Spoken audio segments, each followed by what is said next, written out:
Welcome back to the Encore Audio Archives YouTube channel. I'm Taper Dave, and this is my channel. The archives and load up some other talks that I've got of these Bob Earll cassettes. I've had them sitting on a hard drive for some time now. I've decided to share them with you all. Let me know what you think. Some people loved Bob. Some people hated Bob. Bob was Bob, but he talked all over the world.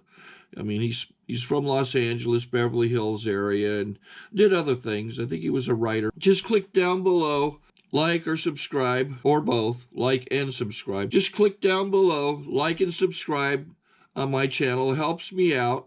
Just a little click for you, doesn't cost you anything, and I'm bringing you some Bob Earll. And have a good day if you want to. Really has the gift of communication. And through his insight, through his sense of humor, and for me, he's helped me to understand and know myself and my fellow human beings just a little bit better. And for that, I'm really grateful. Currently from Los Angeles, but soon to be probably on the road again, I'd like to introduce Bobby.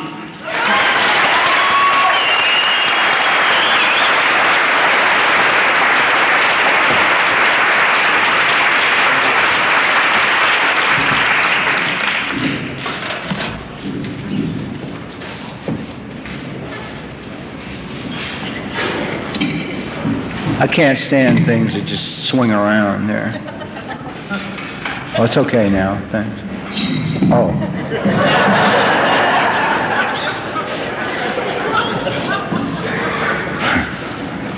I'm Bob Earll. I am a drug addict and an alcoholic.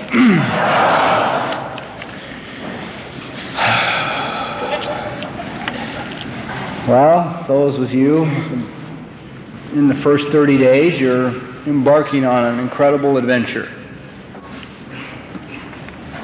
After the meeting, I suggest you find those that are in the 2 and 3 year phase, and they'll tell you how it gets bogged down in the jungle.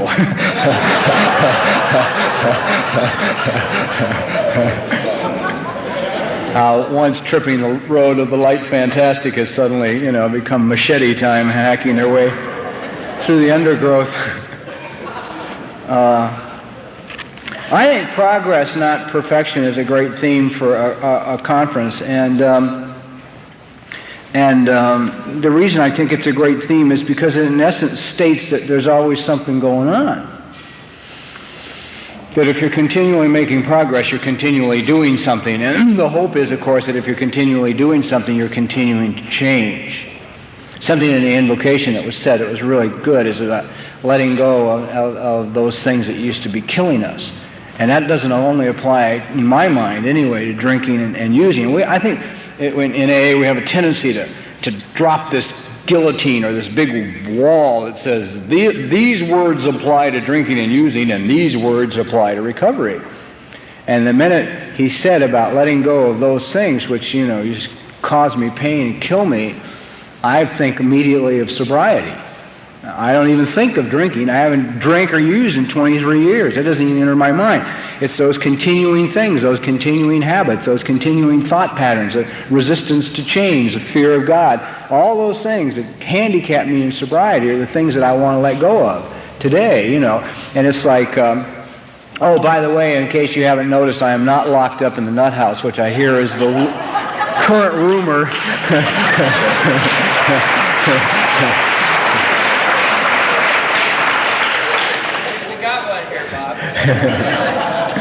So this is actually a clone. I really am resting quietly in a little facility by the sea and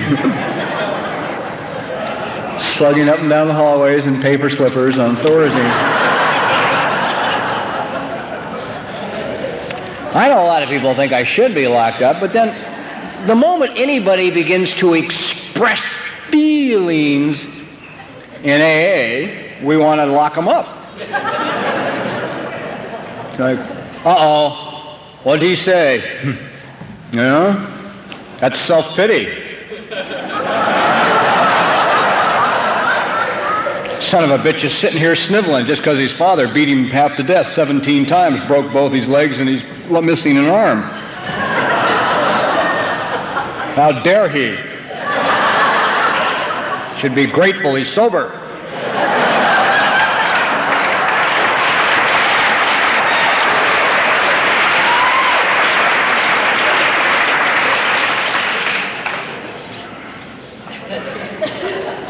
I don't know about anybody else in this room, but I've come to the conclusion after 23 years of this path that my disease is stuffed feelings.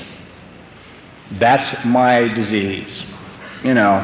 And the anesthetic I chose was narcotics and alcohol. And then I came to AA, and you guys said, no more narcotics, no more alcohol. I said, oh, okay. And the first couple of years were, you know, I mean, the first couple of years for me anyway, because I was in such a fog and my wiring was so shorted out up here that it wasn't all that bad. And I had the kind of sponsorship that it was intuitive. They just knew when it was time to keep me busy, you know, and that's what their sponsors had done with them. And busy was the answer. You know, the crazier I looked in my eyes, the more people they gave me to sponsor. The more restless I became at meetings, the more panels and institutions they gave me. You know, it was like, keep him busy, he'll be okay. You know, just keep him busy. And they kept me busy. But about 2 years in, I started to get real uncomfortable. And I was going to meetings, and I was working the steps, and I had written my inventory. Of course, I had no conception of what the exact nature meant. No idea at all. I thought just because I shot the son of a bitch was the end of the situation. I had no idea it was important to go back and find out why, you know, above and beyond that I thought he was taking my, you know, my drugs. That there was motivation that wound all the way back, which is what I believe that the old-timers had in mind, or they wouldn't have put exact nature in there in the first place because they weren't stupid, you know. They seem to have a great idea here. And so I'm like walking around and I'm working these steps and sponsoring babies and carrying my panels and going to institutions and I'm doing all this stuff, but I'm uncomfortable. I'm real uncomfortable. And I'm going to meetings, but nobody else seems to be uncomfortable. They're all okay. And I would have liked to have told you that I was uncomfortable, but I had a big problem going for me.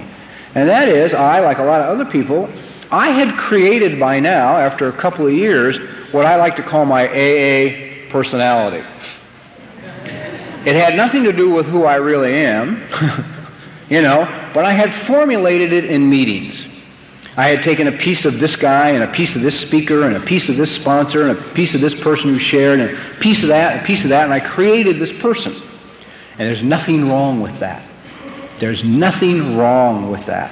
I mean, because you're picking from people staying sober, picking from people who are trying to change their lives, picking from people who are on the path. And I was certainly creating a lot better personality than I brought in the door with me, okay? Forget the fact that it had nothing to do with reality. Neither does early sobriety. You know, so it's you know, it's a toss-up, right? But the one real damaging part of my AA personality, it's like, I don't know about you, but it's like I would put him on in the parking lot before going into the meeting. I'd get out of the car and then I would become Bob E., AA member.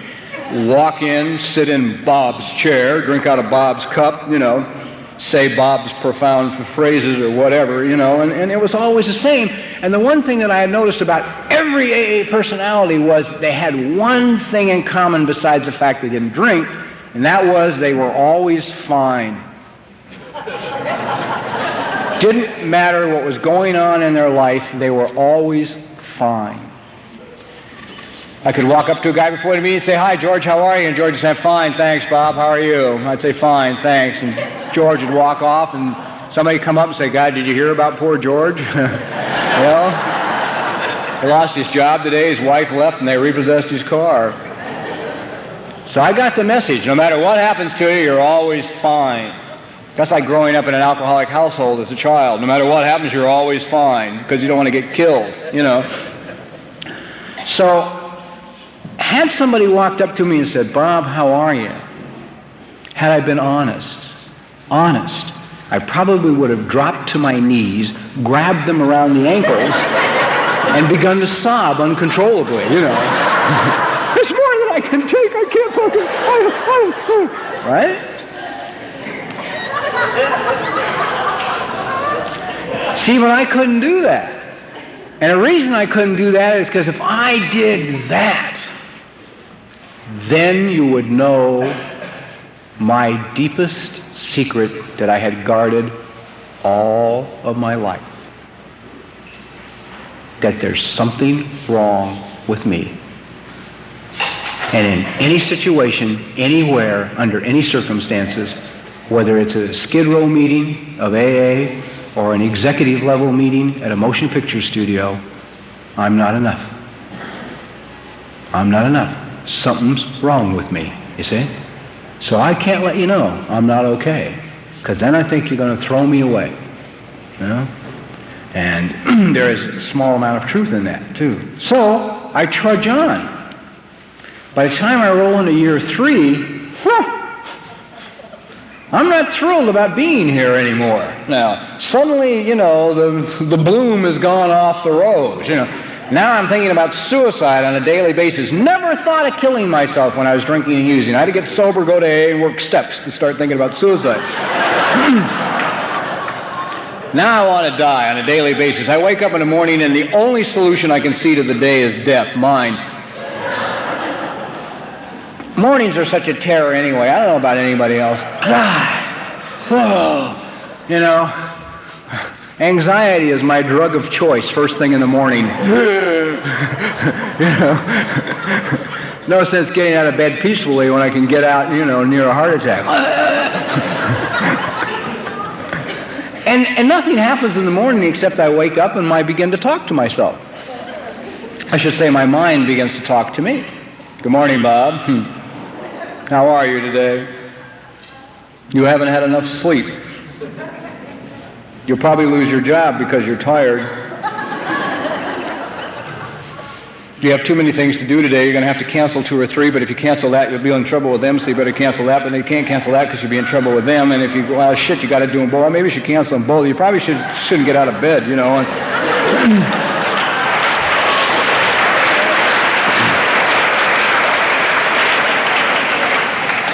By now I have too much to do and my job is on the line, and then the mind says, oh yeah, you don't have a lot of money in the bank either, so you're probably, you know, finished financially in at least 6 weeks if you last that long, and you're going to be on the goddamn streets because most people don't like you anyway, so, you know, they'll be thrilled and delighted to see you on your ass, you know, and that bump just below your knee is bone cancer, and how are you going to handle that? You know, you're going to go to meetings and talk about it and just stay home and rot to death, you know.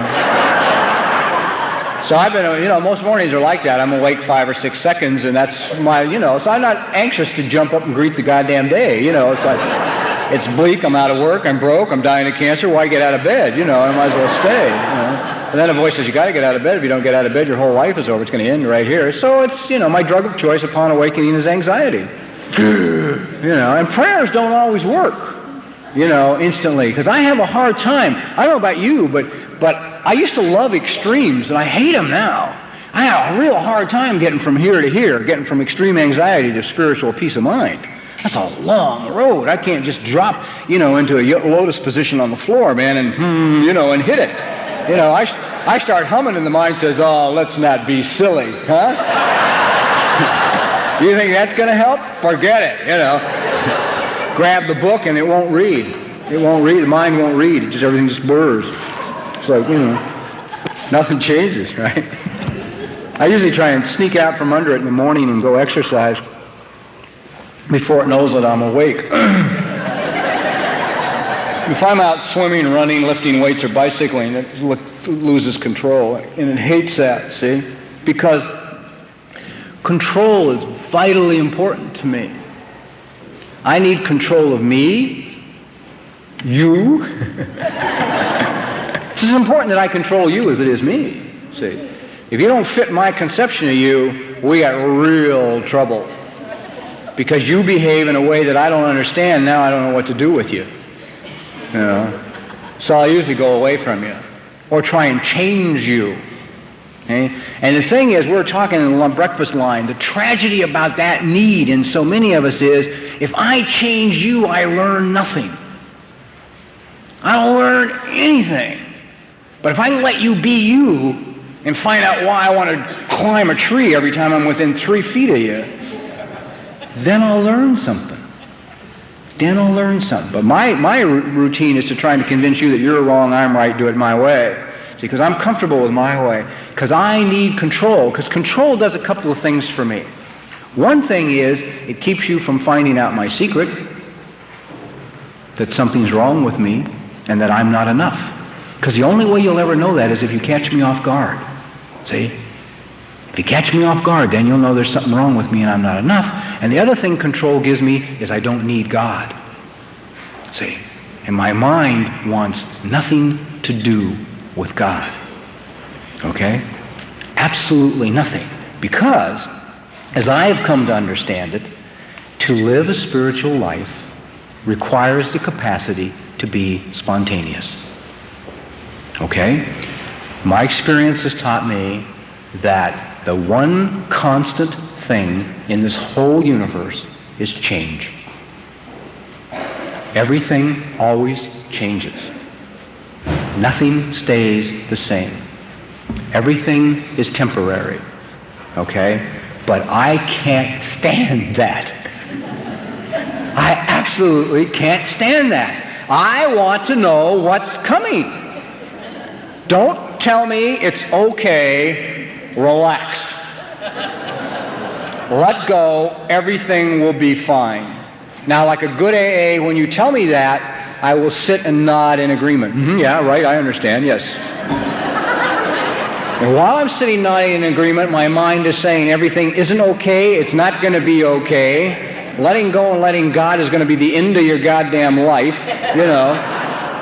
Go ahead, surrender. You got so much punishment coming, you know, you'll never see the end of on and on and on. So I can't let go. I can't be spontaneous. And yet I know, though, that, you know, from experience, it's like people say, how do you tell God's will?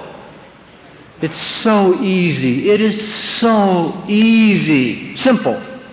Let me change words there. Simple. Just start moving. Get up in the morning, go out the door, start moving, and when you hit a wall, turn left. That's how complicated it is. That's it. That's really it. Start moving, you hit a wall, turn left. That's all. And you can live the rest of your life that way, in peace and harmony, with the exception of a few feelings that will come up that will strangle you about every day. But I would do that. I would hear that, and I'd get up, man, and I'd get hooking it out the door and get moving down the street and come up to the wall. And I'd just stand there. And I'd look and look and look, and, you know. Finally I'd say to myself, well, this isn't what I had in mind, you know. But it's not bad, you know. It's not a lot of distraction here. You know. I've heard say the only difference between a grave and a rut is the dimensions. They say if you show an alcoholic a rut, he'll move in and furnish it.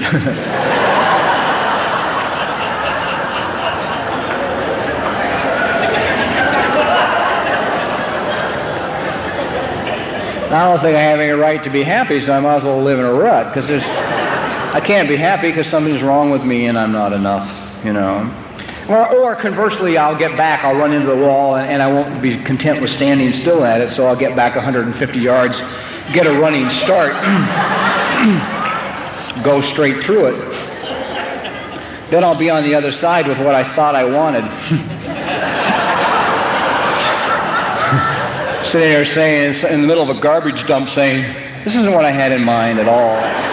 Not at all. Because I don't know how to just kind of glance off the wall and go in a new direction. Because I'm afraid. See?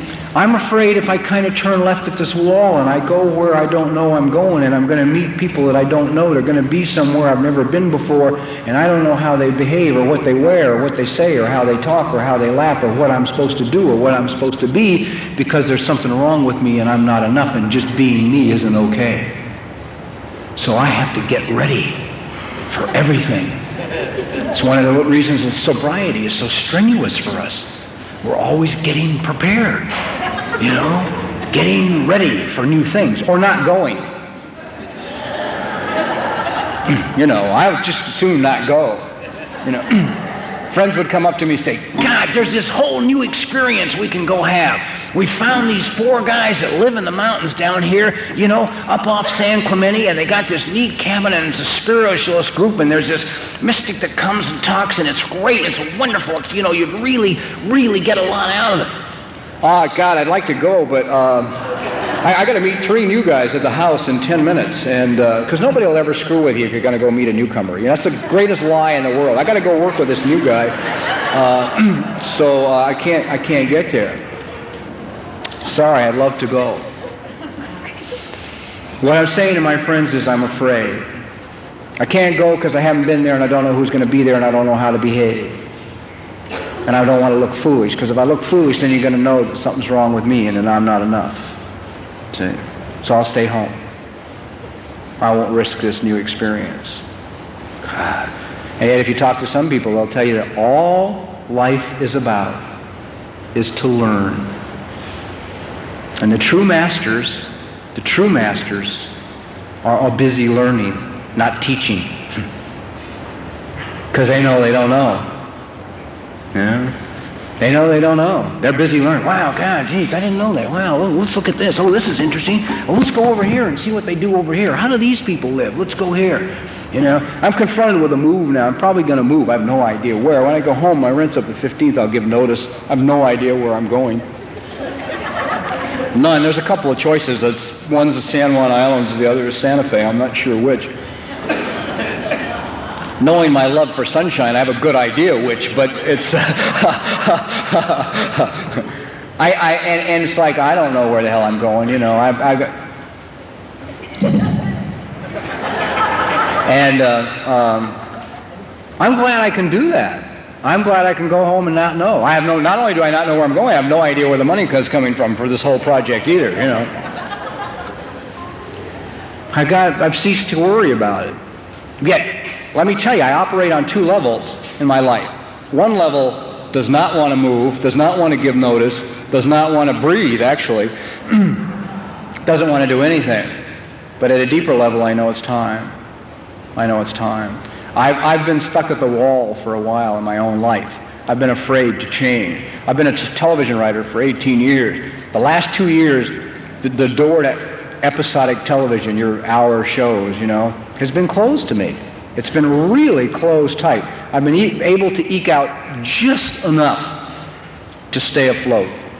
That's it, you know. And I have not want to look at that's a wall. I've been standing. See, having all the information doesn't mean that you know how to use it, guys.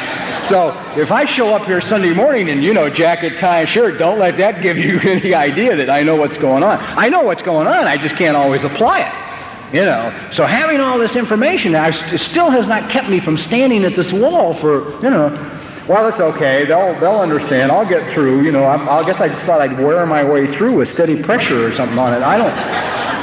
I don't know what. And the other part is that I'm afraid to change my writing.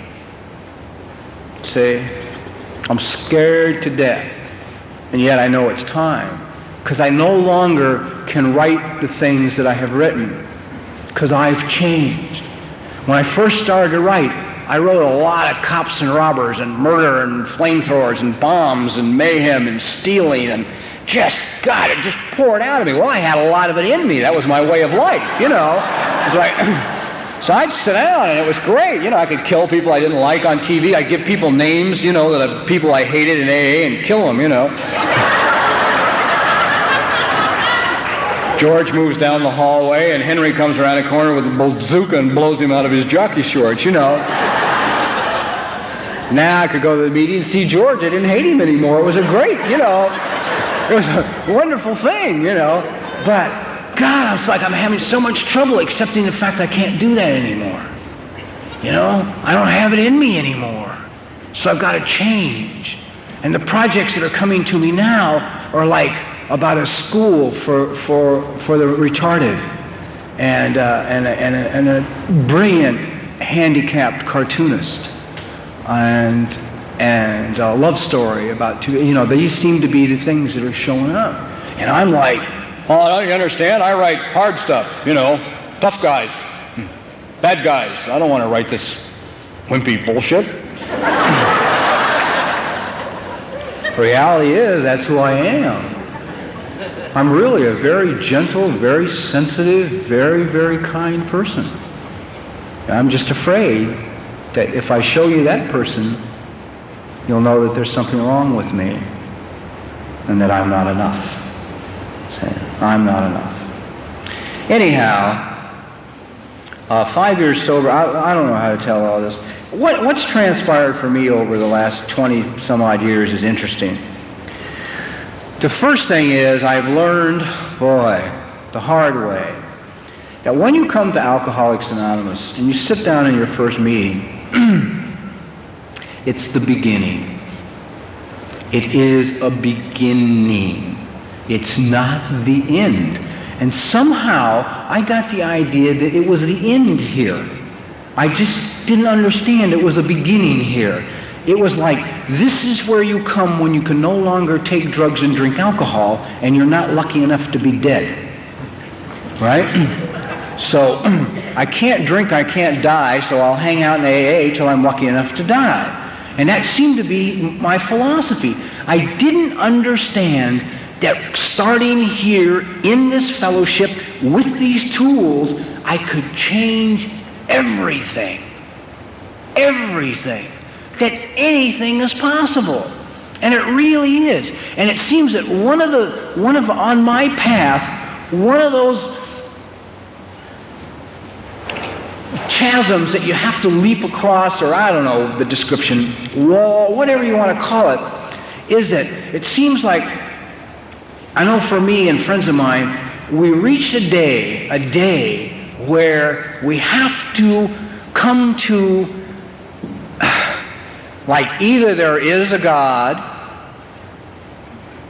and He is all-loving, all-present, all-powerful, or there is no God. And that choice must be made. Well, to make the choice that God is all-loving, all-present, all-powerful, i.e. there is no evil, there is but good, and spiritualists will tell you there's no evil, it's just anger, resentment, hostility, and it's labeled as evil by people who aren't in touch with their own anger, resentment, and hostility. Take that one home and work with that one for a while. That one stopped me cold when I got it. I went, wait, what? But again, to accept that God is all-loving, all-present, and all-powerful, will take care of me and will give me, everything, means I got to be willing to walk into the unknown, and I am afraid. And yet every time I've done it, it's always turned out really great. Really great. If you're looking for a job, if you believe that the person on the other side of the desk has the power to hire you, they do. They do. But if you understand that God is all-present, all-powerful, all-loving, and you go in and you know that the guy on the other side of the desk does not have the power to hire you or to not hire you. He doesn't have it. He may think he has it, but he doesn't have it. Okay? And I know that one, man, I know that one to be true from my experience and the experience of a lot of friends of mine. Because I have sat in front of personnel directors, and so have they, and been looked right in the eyes and had the guy say, I have absolutely no idea why I'm hiring you. You're not qualified for the job. But I'm going to give you a chance. Didn't even know why. See? But I'm so afraid that I'm going to go and I'm going to fill out the paper and I'm going to put it in front of the man, and somehow in filling out the paper I'm going to make the mistake, and the mistake is going to say there's something wrong with him. He's not enough. I became a television writer after surrendering. Well, I'll tell you that one. I was 5 years sober and wanted to die. 2 months away from my 5th birthday in Alcoholics Anonymous, I went home from work, sat down on my bed, and I wanted to die. Forget suicide. The depression was a lot deeper than that, okay? It was the kind where you sit in one spot and want it to end. Okay? I wanted it to end. And I had worked the program for 5 goddamn years. I had sponsored hundreds of people. I had driven 40, 50,000 AA miles a year to institutions and share. I had done everything I knew how to do. I had people sobering up and kicking habits on my couch, in the bedroom, on the floor, in the bathtub, right? I didn't know how to share more, write more goddamn steps, take more inventories, do anything. I did not know how. Of course, I had very little to do with God up to this point.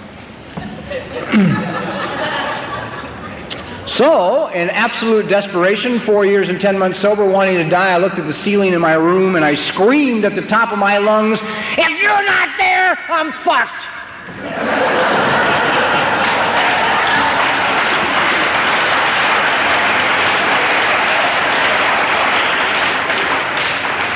I know that prayer upset some.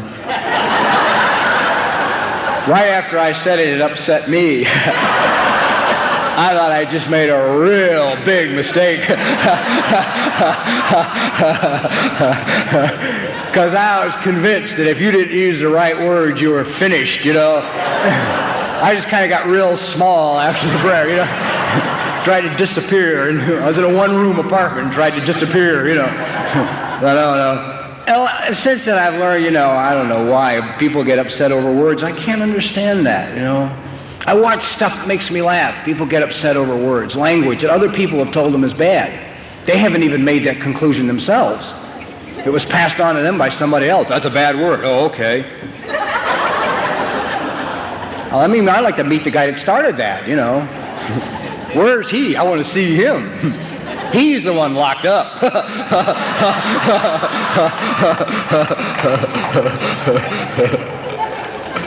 You know, don't you guys ever get tired of all the night? I mean, here we are.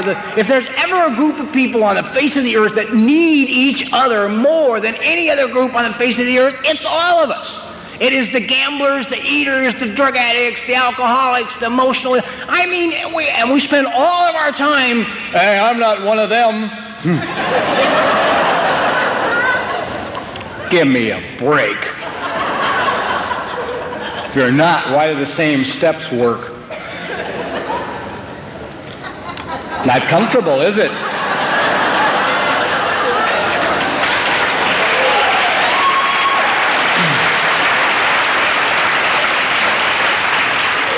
God, we should be welcoming each other with open arms, saying, man, I'm so glad you're here, that you no longer have to die by the method that you chose.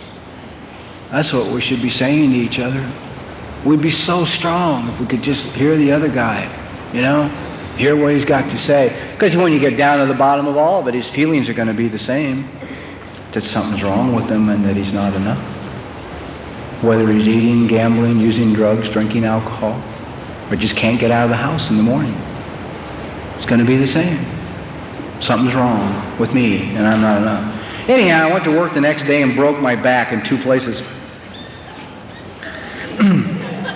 They took me to the emergency hospital and the doctors told me I had real problems because I have a real bad back and pelvic area and all that from having, you know, having a bad attitude. And so a lot of my bones were rearranged when I was out there on the street. Some of them have been shattered by bullets. Some of them, you know, people hit me in the back with nightsticks and chains, drugged me behind police cars, handcuffed to the bumper. Something to do with my disposition. And I didn't need to make an example for the neighborhood. So these guys are saying, well, you can't go back to this kind of work anymore. You can't stand for long periods of time. You can't lift anything heavy. And they all leave and walk out of this cubicle at the emergency hospital. And my mind screams at me. My mind says, see, I've been telling you for 5 years, don't trust God. And last night you surrendered to him and today you broke your goddamn back. You know. So are you happy now? From down here, this voice says, shut up. Now I find myself stuck in the middle, right? Now I feel like a moderator. I got one voice down here saying, shut up, and the head up here going, see, you ruined your life. So having listened to the mind, I decided, now having the choice, being the moderator, I'd listen to this little voice down inside. And I decided maybe breaking my back was a good deal. I'll tell a story because it was requested. About a horse.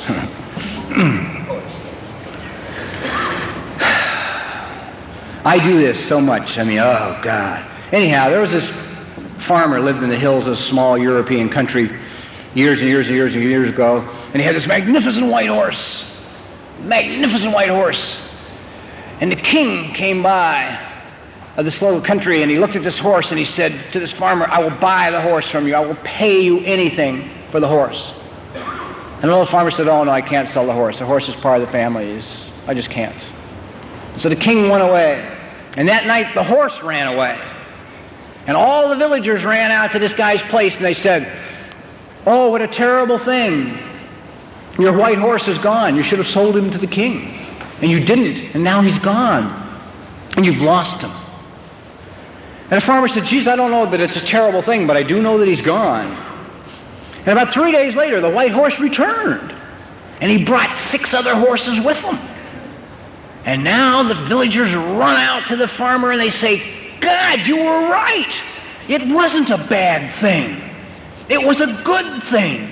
Now you got 6 horses that you can sell. It's terrific. And the little farmer said, I don't know that it's a good thing, but I do know that he did come back and he brought 6 horses with him. Now the farmer's son is in the process of riding these horses to break them to be ridden so they can be sold. And on one of the horses, the boy is thrown off and both of his legs are broken. And again, the villagers run back to the little farmer and they say, oh, wow, you were right.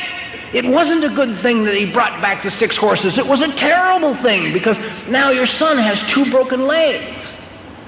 And the farmer said, I don't know that it is a bad thing. I only know that my son has 2 broken legs.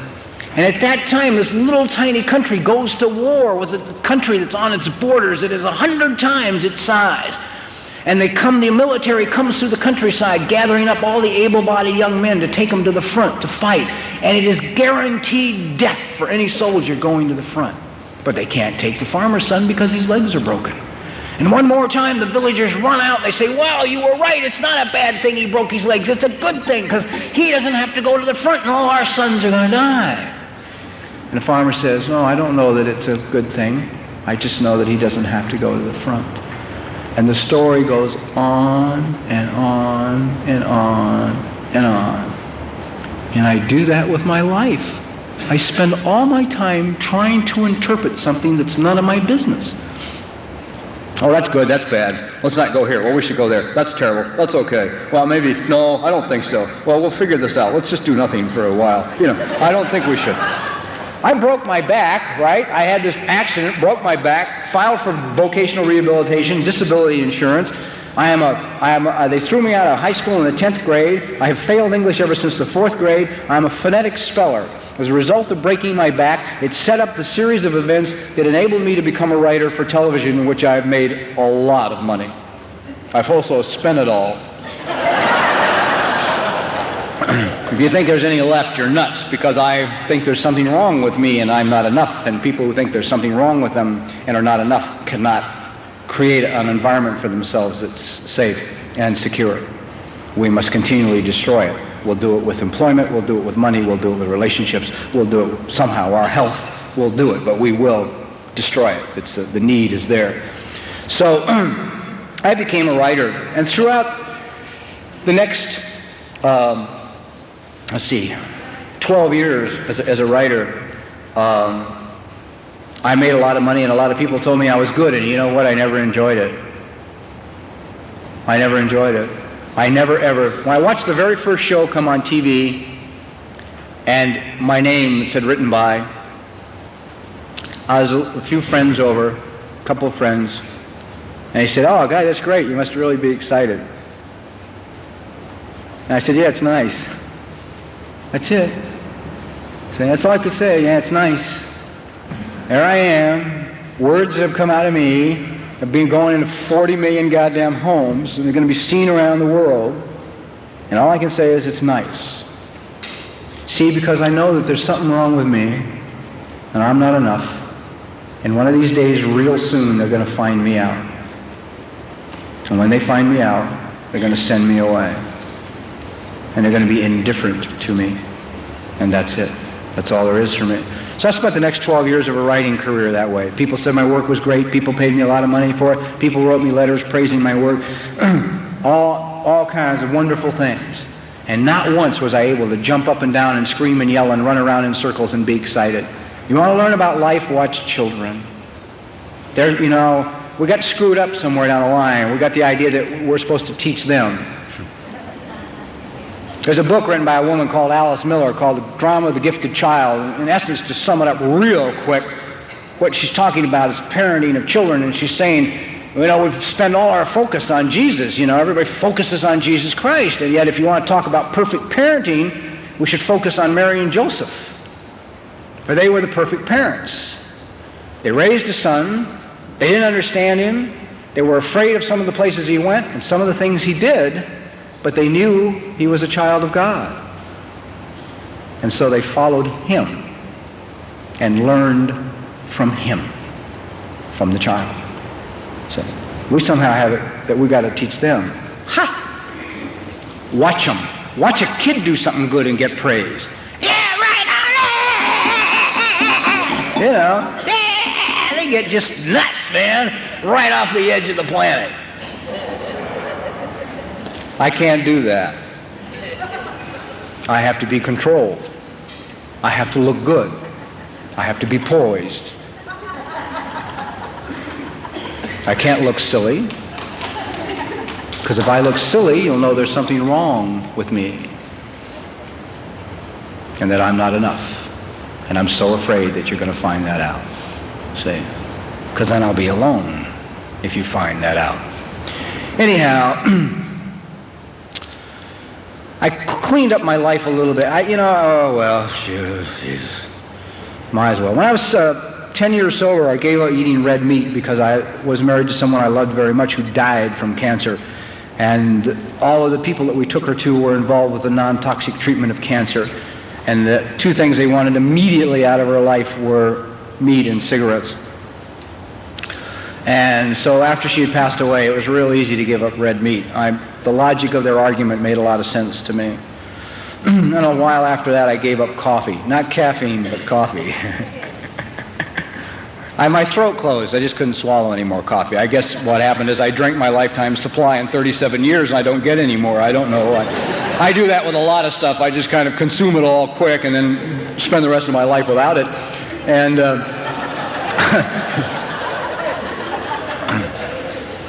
so it went, but I turned to Diet Cola, you know, which is a less concentrated form of caffeine. I just drink 18 cans of Tab a day. I thought everybody got up in the morning and had a can of Tab and a cigarette, or had a can of Tab with their bowl of Rice Krispies. Tasted okay, you know. I guess because if you need the caffeine. Anyhow, so I gave those things up and continued to go on writing. And when I was about 15 years sober, I was researching a story on suicide. I always tell this story, and I know it makes a lot of people uncomfortable, and I don't mean for it to make you uncomfortable. I'm just here to share my, what's happened to me. And I was sitting in this conference room at Suicide Prevention Center in Los Angeles, and I whipped out my, cigarettes and my brand new gold super electronic butane flamethrower and lit my Marlboro up and realized that at this whole conference table there was filled with people. There was not one ashtray. So as a smoker, you always know you're in trouble if you're in a room with 12 people and there's no ashtrays. So somebody said, "Oh no, wait, that's okay," and they ran out in the outer office and almost destroyed it trying to find an ashtray, banging drawers and doors and slamming and banging. They came back in with this platter. You could have put a fish on, put it in front of me. So I sat there trying to be nonchalant, with this platter in front of me. Everybody looked healthier than I felt. I would have dropped dead in this room before I would have coughed, right? I wouldn't give them that one, goddammit. So the head of suicide prevention, the guy who was running it then, looks at me and says, "We have an official opinion on cigarette smoking if you're interested." And this little guy down in here, before the mind had a chance to cut it off, said, "Yeah, what is it?" Because, see, children can't stand smoke. Blow smoke in a child's face and watch it. See, they know it's no good. Their intuition says, no, absolutely none under no circumstances. So I said, "Yeah, what is it?" He said, "Well, now that all the facts are in that it's no longer a theory, but it's scientifically proven that cigarette smoking of and by itself will take your life. We view it to be covert suicide. It is a little tiny gun with a little tiny bullet. I was delighted that I had asked, you know. I left. I'd like to tell you, you know, that I walked out the door and never smoked again. Not true. Smoked for another 6 months. Worst 6 months of my life. I got to tell you, when you pick that sucker up, man, hit the old lighter and hear the gun go off, it really takes the enjoyment out, you know?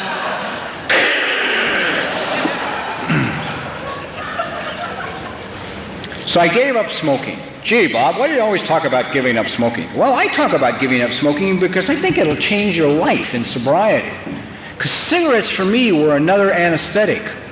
The nicotine was a drug. I used it to protect me from everything and everybody, and particularly intimacy, right? Sexually, they say the most intimate moments are the moments after. Right? When I was a smoker, forget it, boy. Moments after, you know, I rolled over on this side, turning my back to you, you're over here, got the cigarettes off the nightstand, lit one up, took a drag, got a little nicotine, turned back, wondered why you were still here, you know?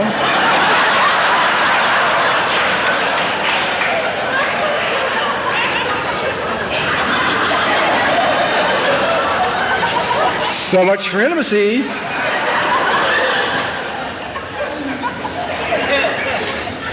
So I gave up smoking, and then I discovered a real interesting thing, which is cigarette tobacco in the United States is cured in sugar. I didn't know that. Now my body had lost its major supply of sugar because I was a heavy smoker. So now I wanted sugar. I wanted sugar like the Cookie Monster on Sesame Street wants cookies. I wanted sugar, man. You talk about habits. Ugh. And I treated it like an addiction. I'd be sitting at home quietly in my little condominium in Montecito at 10 minutes at 11 at night, saying to myself, there's no ice cream in the house tonight, but it's okay. I'm not hooked. It's insignificant whether or not there's ice cream in the house or there isn't ice cream in the house. I can go to bed like any other grown-up, rational, adult human being and not have to eat ice cream. 5 minutes to 11, man, I'd be out the door, running, you know, no shirt on, right? In the carport. Now I'm doing 100 miles an hour down Santa Ynez Road into Montecito Village. I'd come to a broadside stop in front of 31 Flavors. Go through the door about the same time the guy's coming for it with his keys, you know, to lock up. Get my quart of pralines and cream, my jar of butterscotch topping, and my jar of dry roasted cashews. Go home, get a mixing bowl, and make a sundae. Okay? And I'm not talking about any sawed-off cereal dish. I'm talking about a bowl, you know. And I eat this sundae. I was in a marriage that was on the rocks, and it was great because now I didn't have to deal with her because you go into most of us are hypoglycemic, so you go into an immediate sugar coma. You know, you eat it, you have one quick flash of light, and then it's, you know, out you go.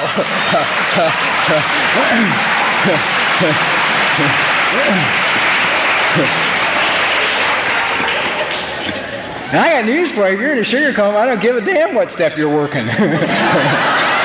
You know, it'll make no difference. Because my eyes go when I'm in a sugar coma. I can't even see. The letters just blur, you know, in front of me. So now a small problem arose when you consume that much sugar, which is I got bigger. I got about 50 pounds bigger than I am now. I seem to have a tendency to settle here for some reason. Well, I can't remember what size pants I bought. They were 38 or 40 or something. I don't remember the last size pants I bought. But a week after I bought them, or a couple of days after I bought them, they wouldn't close. So I said to myself, I have no idea why I said this. I said to myself, okay, this is it. These are the biggest pants you're ever going to own as long as you live. You can eat anything you want, as much as you want. You can do anything you want, but you'll never own bigger pants. So if you want to spend the rest of your life walking around the winter with Hawaiian shirts out, you know, because you can't fasten your pants, I don't care. It's okay with me. So somebody finally said to me, you want to get off sugar? Eat red apples. Every time you want sugar, eat an apple. So I said, I will do anything. So I started eating red apples. Some days I would probably eat 30. Okay? Clean you out, too. It's great. It's now probably, let me think, 7 years later or so, and I haven't eaten sugar since. And I still eat a lot of red apples, and I love the apples. But I got off the sugar, okay? Now, more stuff's going on with me, but I don't understand it. See, I spent so much sobriety and discomfort, I began to accept it as part of being sober. I began to accept discomfort as part of sobriety. Although everything spiritual I'm reading is saying, no, peace, serenity, calm, love, beauty, joy, experience, newness. And I'm thinking, I'm anxiety, I'm over here, you know, and thinking, I'll fix it, it'll be okay as soon as I do this or I do that or I'll do this. So now, I'm probably by now, I'm 17 years sober. I've been writing at this time for 15 years. I'm sitting in an apartment one more time, and I want to die one more time. The only thing that's changed is the surroundings. I'm now, instead of in a little dumpy single apartment in the valley, I'm in a penthouse apartment at the beach. Instead of having no car, I have an expensive automobile in the garage. I'm working on a major hit show on television, and a lot of money is coming in. One more gorgeous young girlfriend. After my wife died, if they were over 25, I didn't want to know them, you know. I didn't understand why that was a rule, but it was for a couple of reasons. One is when you're not in touch with your feelings, you don't have a lot to give to a relationship. Secondly is somehow I got in a subconscious twist that said, if you're young, you don't die. And I didn't want to go through that experience again. So my life on the outsides looked great. Successful writer, lovely girlfriend, penthouse apartment, expensive car, money in the bank. And I'm sitting in my bedroom alone by myself, and I want to die. I want to just quit. I can't do it anymore. And a friend says to me, I think you should go see a therapist. Always had been open-minded to therapy. If you were someone I sponsored and you came to me and said that you were seeing a therapist, I fired you immediately. I told you, go find, obviously I and AA aren't enough, go find someone else to sponsor you. Which is how I handle everything I'm afraid of that I don't understand. I'll run you away. Neglecting the fact that I already knew even at that time that Bill had been in therapy from the time he was 4 years sober, which was 1937, for most of his sobriety.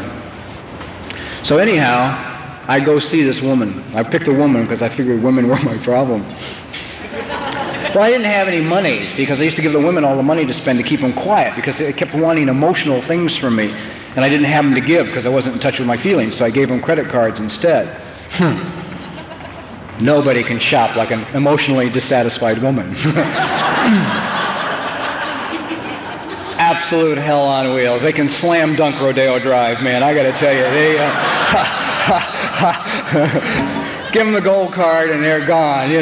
Takes a long time for them to burn out too, which is really sad. Anyhow, forget all that.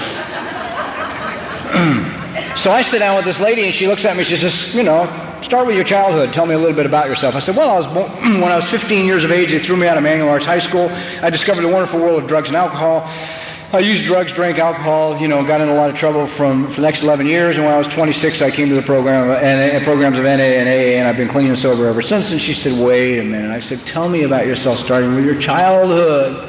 You weren't born when you were 15 years old? I looked at her and said, I don't remember. She says, what don't you remember? I don't remember anything. I said, I can remember two things from birth to age 15. And she looked at me and she got this great expression on her face, and I, of course, being a self-serving person at the time, assumed that the expression on her face was self-serving. I assumed the smile that she had said, aha, I have finally found a guy I'm going to write a paper on this time. I will now get published. I didn't know that what her smile was this. Her smile was saying to me, if you can stick it out, if you stick with me, I'm going to introduce you to somebody you never met. You. And I'll be present when the meeting takes place.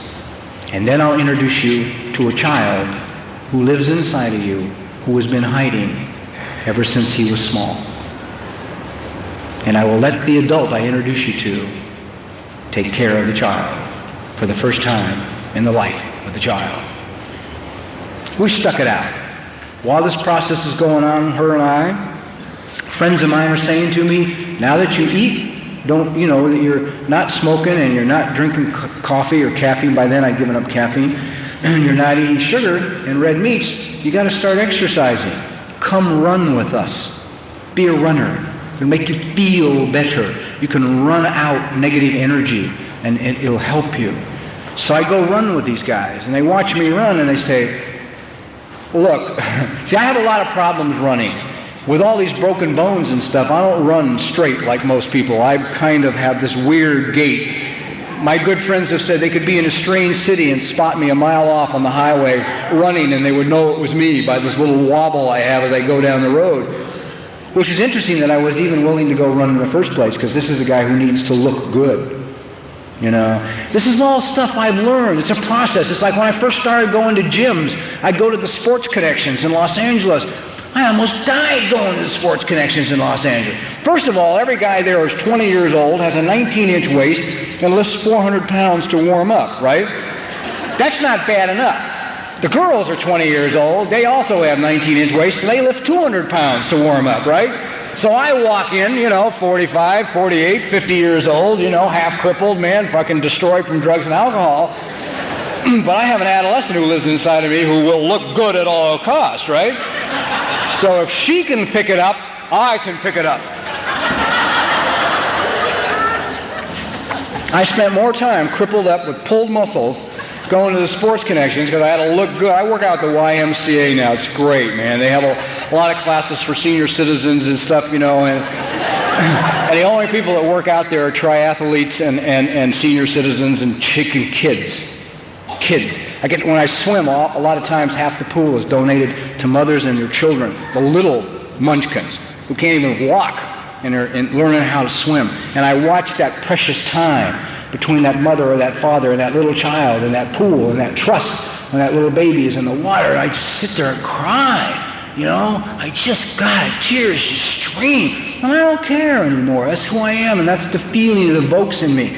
God, looking good is so much work, guys. And girls too, but guys, come on. And macho is really a heavy load. That's a killer. Christ, you can't even relate to yourself, Look at yourself in the mirror and say, hey, who the fuck are you,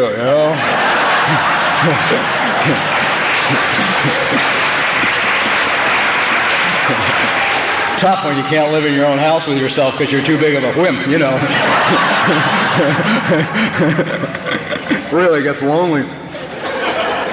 So I go running with these guys and they said finally, look, you got to go see this doctor in Long Beach. He's a sports medicine podiatrist.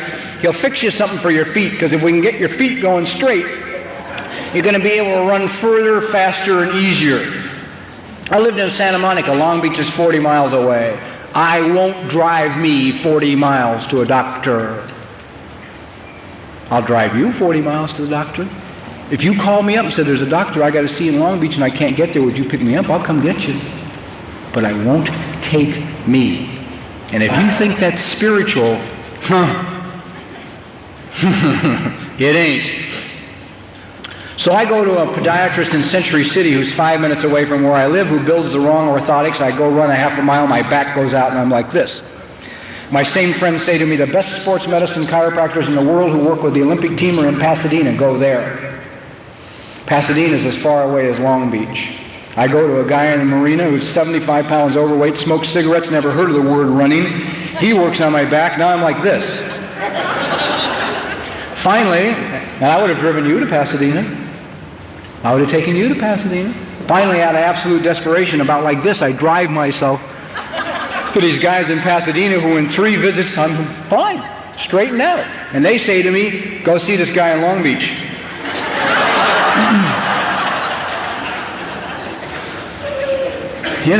Keep turning left. Even if, sometimes, unfortunately, I keep going in a circle because I keep missing the opening out, So finally, I drove to the goddamn Long Beach, right? I'm sitting in this guy's office with my feet out and straight out in front of me, and the nicest guy I've ever met comes in the office. He's a marathon runner, a gentle soul. God, he's a nice guy. He walks in, he picks my right foot up and begins to turn it and twist it and look at it. He looks me in the eyes, he says, what happened to your foot when you were a kid? I don't know. Why? He said, it's practically a club foot. It lays on its side. I said, maybe I was born that way. He says, no, it's not a birth defect. This is a structural change in the foot after you were born. I said, I don't know. He says, well, we'll fix it. We'll get it better. So he does all his work, and I get in the car, and I'm driving home, and I'm overwhelmed with feelings. I want to throw up. I'm angry. I'm sad. I don't know why. I don't know what. See, that's the problem with feelings. That's why I don't like feelings. My mind hates feelings because they don't announce themselves. You know, they don't say, well, in about 5 minutes we're going to be sad. So if you'd like to get ready,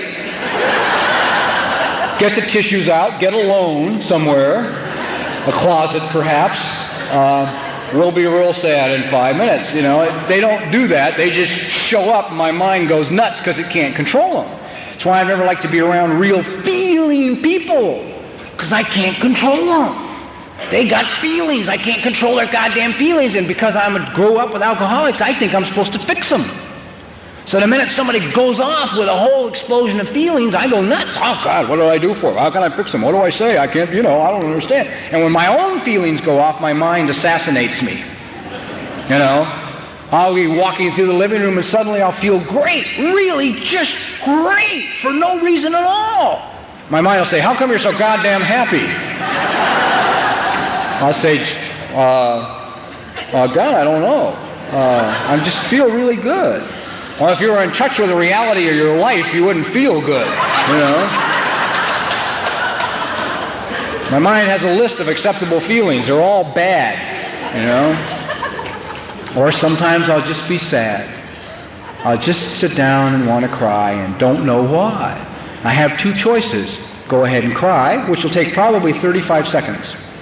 My mind, of course, says I will never stop again as long as I live. Or stuff it and pay the consequences. Pay the consequences. So anyhow, I drive home with all these feelings. I get home, I'm in my apartment, I'm uncomfortable, and I'm sick, and the phone rings, and I pick it up, and it's my mother. God's timing is impeccable. See, I don't see therapy. I don't see going to talk to mystics. I don't see spending time with spiritualists. I don't see spending time with mediums. That is all to me God. Somehow we separate all that stuff, and it's all... See, I was born healthy, happy, and free. Okay? That's how I entered this planet. And all the work I'm doing now in recovery is just to peel away everything that's happened so I can get back to being what God intended me to be in the first place. I'm not a bad AA. I'm not going outside the program because I hate the program. Somehow people interpret everything I say as saying you got to do this instead of AA. I couldn't do this without AA. But I'm just trying to get back to what God wanted me to be.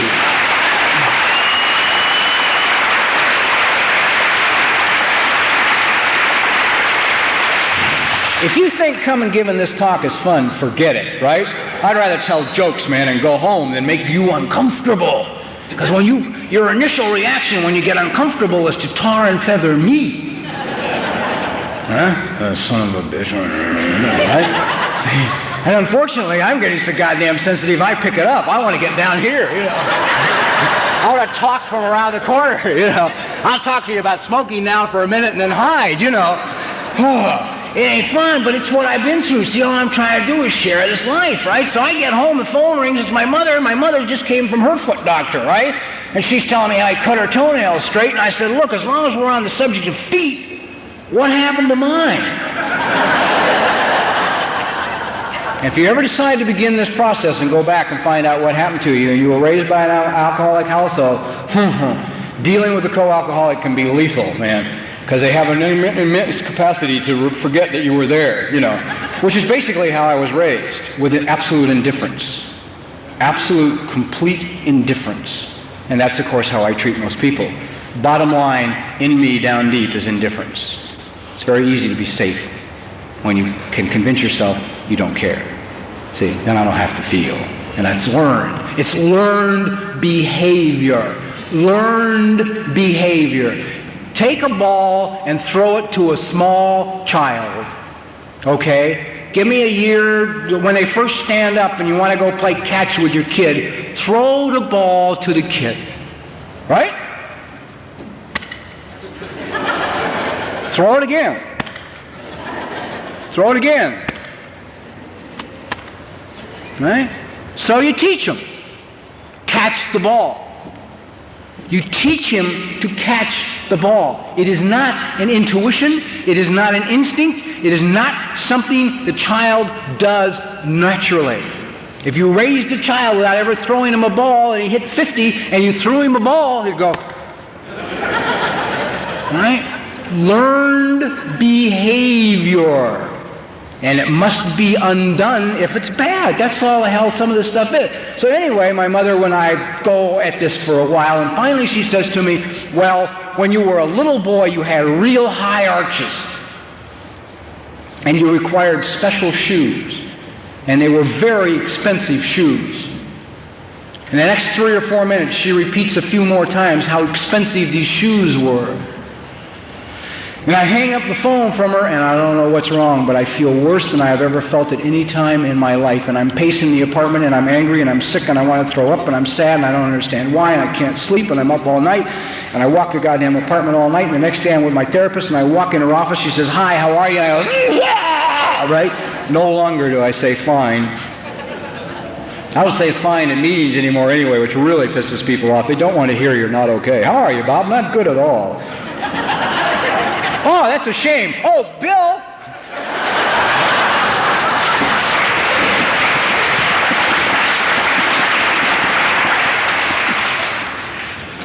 So I get, and my therapist says, well, let's go back and see what's going on. And we went back, and what we found was a 2.5-year-old boy, 2.5 years old, standing in a hallway in an apartment building in Denver, Colorado, with his mother. And he's got tears streaming down his face. And he's pointing to his right foot. And what he's telling his mother is that the shoe on the right foot is too small. It hurts.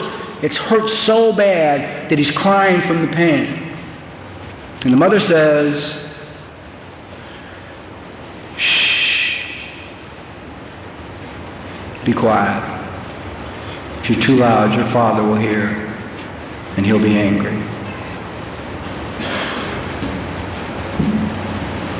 I finally understood why I spent my whole life thinking something was wrong with me and that I'm not enough, you see.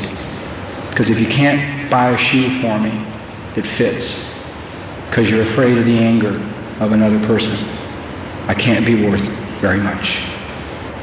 And I went the next day to Long Beach and made a special appointment with this doctor, and I drove down, I sat in his office with him, I said, tell me something. Could this foot be turned on its side from wearing a shoe designed for a child's shoe designed for high arches that was too small? She said, absolutely, that's probably it. Now I understood. Now a very painful process began of looking at all that stuff, see? And some of what I'm saying may not matter to anybody in this room. It may be absolutely unimportant to you. You may have been raised by the greatest parents in the world. I have no idea. But I wasn't asked here to talk about your life. I was asked here to talk about mine. And I talk about this stuff because this stuff has handicapped my sobriety. Right? I pray, I surrender to God. God's wonderful. You know, if you totally surrender to God, He gives you everything. Well, God, I'm yours. Take it. And then bang, everything flows into my life. And then all this old stuff comes up, and I eventually wipe it all out. I lose the job, I get rid of the money, I do this, I destroy the relationship, I screw this up, I eat myself to oblivion, I smoke myself to death, I do something, but I destroy it. So I'm sick of destroying stuff because I got a long time to go here, you know? I plan on being around a long, long time. So I want to get rid of all that bag and baggage so I can get back to what God originally intended me to be. And I daily go seek out children. The park, the Y, somewhere to watch children, to try and remember what it's about. I was talking the other day, 2 or 3 days ago, with this highly enlightened human being, in my opinion anyway. I'm talking, okay? See, I talk about this stuff, and then people go away and say, well, they're going to lock him up, and then it gets that he is locked up, you know. This guy spends as much time on this side as he spends on the other side with the spirits, okay? And he's delightful, very funny. You know, if you ever meet truly enlightened masters, they're all very funny. They have great senses of humor, and they laugh a lot. And they're usually silly, because they've learned the truth, which is it's no big goddamn deal. You know?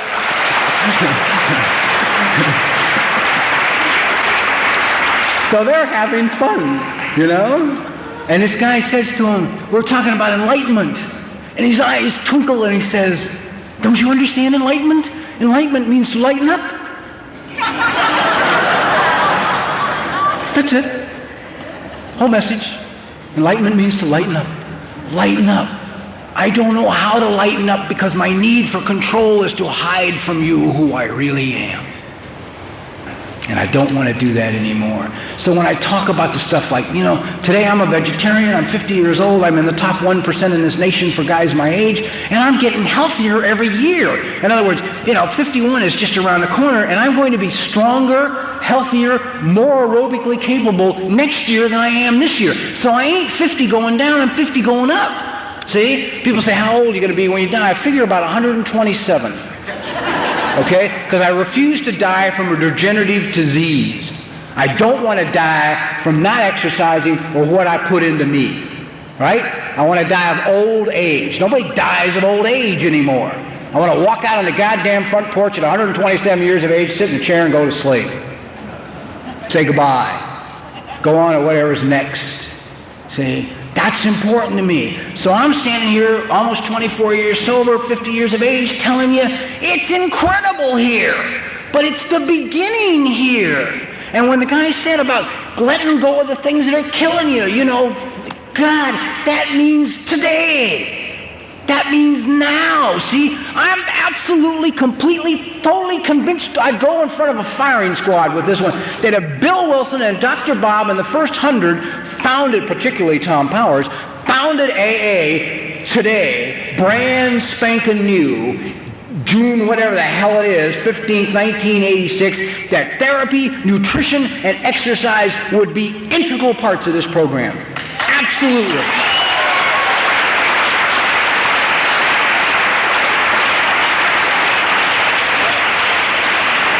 They had enough sense to put Seek Outside Help in the big book as it was. One of the featured speakers at the 20th anniversary of Alcoholics Anonymous was a psychiatrist, not an AA member, but an outside member, a psychiatrist, and 2 ministers, a Catholic priest and a Protestant. Main speakers at an anniversary of AA, a sanctioned general service 20th year anniversary. That's because those guys understood. They were, Bob and Bill, for Christ's sakes, used to sit and have seances in their house and use mediums. They used to work the Ouija board, probably to find out about how to work the program. I don't know, you know. But goddamn it, they didn't quit. They never gave up. Bill never stopped seeking or looking or trying. I mean, he fought smoking his whole life. You want to read a great book? Read Pass It On. You want to find out about Bill Wilson, the man, and fall in love? Read Pass It On. Find out what a seeker he was and how far he went, see? We got all the tools, man. They were given to us. The only thing that I'm talking about is stuff that's new information they didn't have. Even Bill went to a nutritionist the last few weeks of his life, looking for the answer, still seeking, still trying. So, man, I ain't saying AA is no good. I'm saying AA is a springboard for an incredible goddamn life. And you know who's going to change this outfit? It's the kids. The kids coming in today, their awareness is so heightened and their consciousness is so far gone. There's a couple of guys in Southern California I love. They just moved somewhere. I don't know where the hell they went. I wish they'd left word. They came in here. They arrived at AA Vegetarians, right? Okay? They had been all over the goddamn world seeking. They had been in India. They had walked along the rivers with the yogis. They had been in the Himalayas. They had lived in the caves with the yogis in India. They had been with the Tibetan high monks. They had walked barefoot through the snow in Virginia Beach with Edgar Casey's people. They had been with the psychics and the mystics and the teachers and the this and that. And the only thing that was interfering with their assimilating all this material was the heroin they were using. Okay?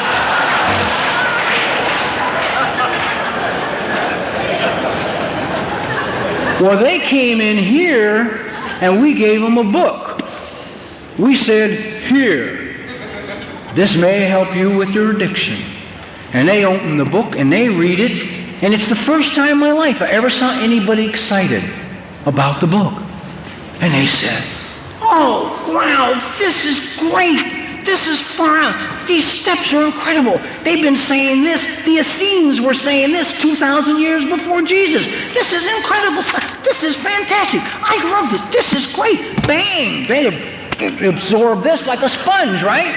90 days later, they're bopping around here clean and sober. I was at North Hollywood Clubhouse. One of them walked in the North Hollywood Clubhouse, sitting in a chair with a stack of cookies like this, a cup of coffee, on his, with his yellow stained figure, smoking his cigarette, was a staunch 33-year sober member of AA. And this kid looked at him and says, what the fuck are you doing?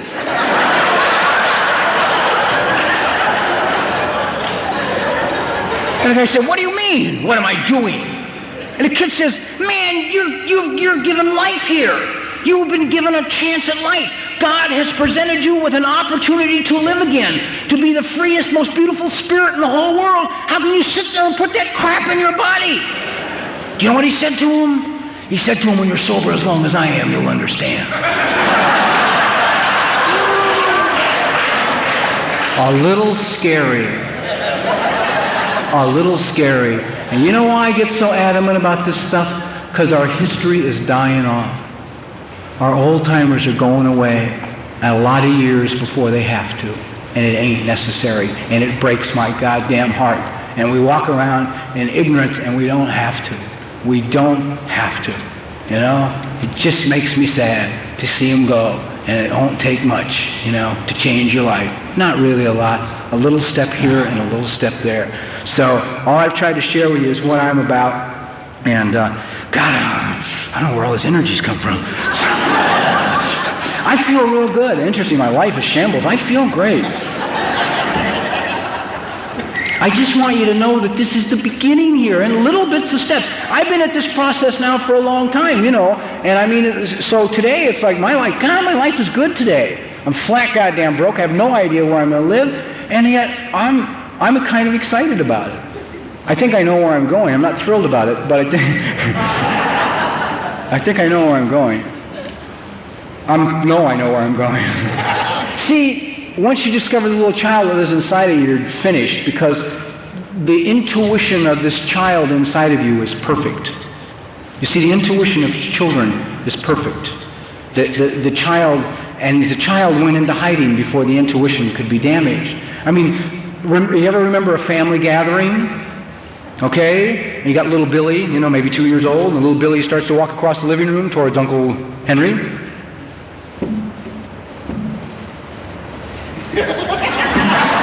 And little Billy turns and walks away, right?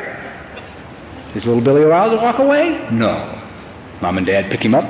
Come on now, Billy. Uncle Henry's a nice guy. Uncle Henry's a wonderful little guy. Are you sitting in Uncle Henry's lap? They put Billy down in Uncle Henry's lap. Billy goes, ah! Right? Be nice to Uncle Henry, Billy. If we understood what was really going on, we would never make Billy sit in Uncle Henry's lap, because Billy knows something at a level about Uncle Henry that none of us know. See? And if you wonder why you have trouble getting in touch with your feelings today, guys, maybe it's every time you cried your old man knocked you on your ass because you couldn't stop. Maybe that's how you learn how to stop crying, And maybe you learned to stop laughing because when you were little you had a giggling fit and the alcoholic beat your brains in because they thought you were laughing at them, because they were paranoid. Or maybe it's from great lines that are put on all children, like, you don't have to go to the bathroom.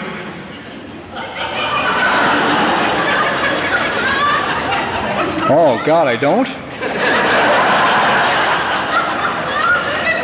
What's that feeling? And so now you don't trust your feelings. I had to go back and dig through the wreckage of my childhood to find out that I'm okay. I had to go back and dig through the wreckage of my childhood to find out that a lot of damage was done to me by my parents. They couldn't do it any better than they did it because they didn't have any tools. I know that one day, at one time in her life, my mother was a little tiny girl standing in a dress in front of her house with all the hopes and all the dreams and all the wishes that any of us have ever had as children, and her parents just crapped on her totally. And I know that all she could do was pass on to me what was done to her. But it doesn't make it okay.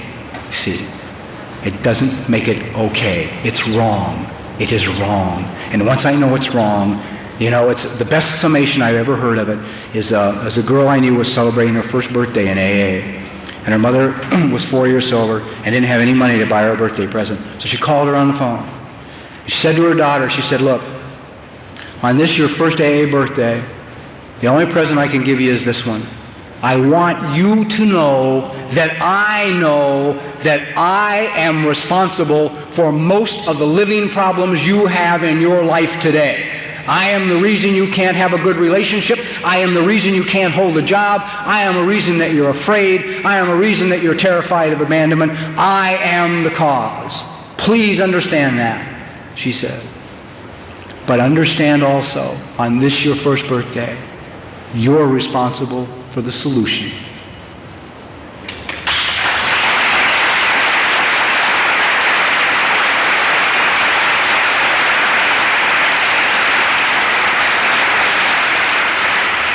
That's fine with me. I understand what was done, now I can go about fixing it. Because AA and therapy and exercise and nutrition and mystics and wherever you want to go, there's a million tools to add to assist with the process. Because all I want to do is get back to what God really originally intended for me to be, is healthy, happy, and free. That's it. Healthy, happy, and free. And man, if we aren't the kids here, I don't know who the hell we are. You know? I love you a lot, man, and God bless you, and keep progressing.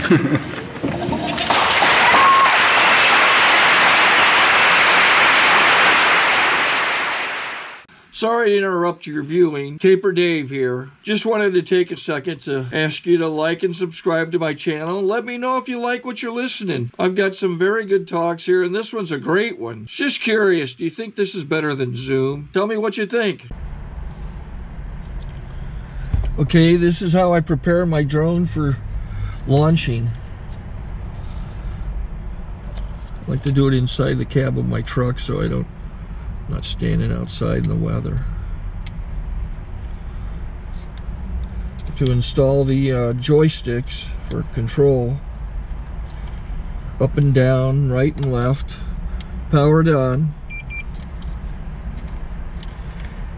I have an Android phone that I use to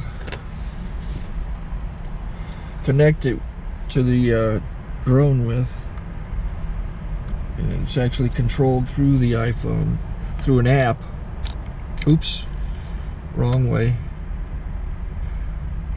It's actually controlled through the iPhone, or through this Android phone through the app. It's actually controlled through the Android phone through an app, and you connect it through this short connection right here.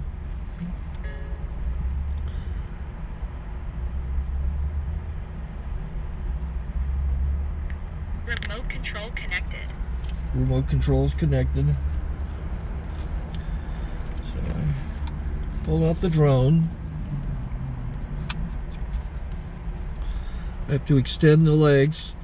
Long legs extended first, then the short legs. Remove the gimbal protector. Set that aside, then power it on one short burst and one long burst. I lay it down. So I have to go to calibrate. So the drone's not connected yet.